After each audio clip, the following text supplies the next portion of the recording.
gabaabaa yerootti haasaatiin nu dhageessisudha. Amma isa haasaa gabaabaa nu agarsiisaa jechuudha. Galatoomaa egaa jalqaba mariitii duuba duraa footoo kanarra jiru Ermiyaas boqonnaa 31 lakkoofsa 15 irra isa jiru kun maal jedha yoo jenne sagaleen raamaatti dhaga'ame sagaleen boo'ichaa fi wanta waan naatu ture Raahel ijoollee ishee boosse isaan waan hin jirreefis jajjabaachuu diddeedha iddoo sanatti. Kanaatiif waggaa tokko boonyeerra waggaa tokko gaddineerra waggaa tokko qofaatiin gabaabaa uummatni booyyuu karaa booddee jajjabachuu ni dhufa.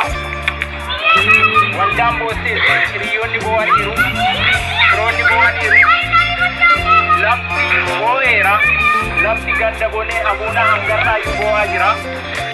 28 bara 2014 guyyaa gaddi cimaan dukkanni cimaan biyya keenyarra buufate ganda bonee abuunaarra buufate. Guyyaan kun guyyaa hammaataa guyyaa osatti yaadamiin ta'e guyyaa haara galmii nu dhorkan guyyaa boqonnaa nu dhorkan guyyaa ijoollee kaskaalii kana fakkaatan abbootii kana fakkaatan qonnaan bultoota baay'ee biyya keenyaatiif gaarii ta'an qotanii maatii isaa irra darbanii gabaa biyya keenyaa buufsanii guyyaatti dhabnedha waan ta'eetiif gaddi guddaan garaa keenya nu rukuta.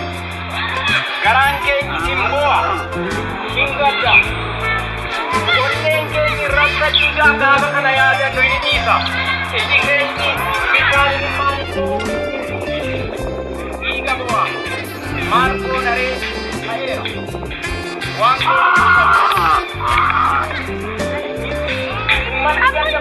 uummattootatti gammadaa jiru saayiin kuni qaqqabeera. Haa ta'u garuu wanti goonuu hin qabnu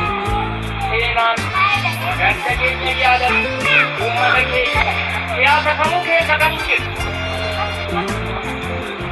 akka isaanitti meeshaa waraanaa kan hin baane ulee qajeeltoo kan hin baane qonnaan bulaan keenya barattoonni keenya fakkeenyaaf qonnaan bultoonni keenya kun qonnaan bultoota kashalabbeeni qonnaan bultoota siyaasa addaa gaggeessan qonnaan bultoota hattuumi ana akka waaqayyaa olaanaa faayoo buune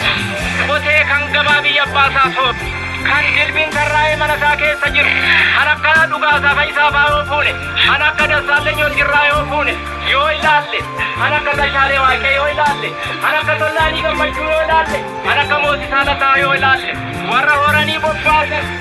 warra garmalee dhumani yommaa yaadannu garaan keenya nu gadda yaafatanii warra bobbaafatanii galfatanii nafan warra liqeessanii fudhatii nafan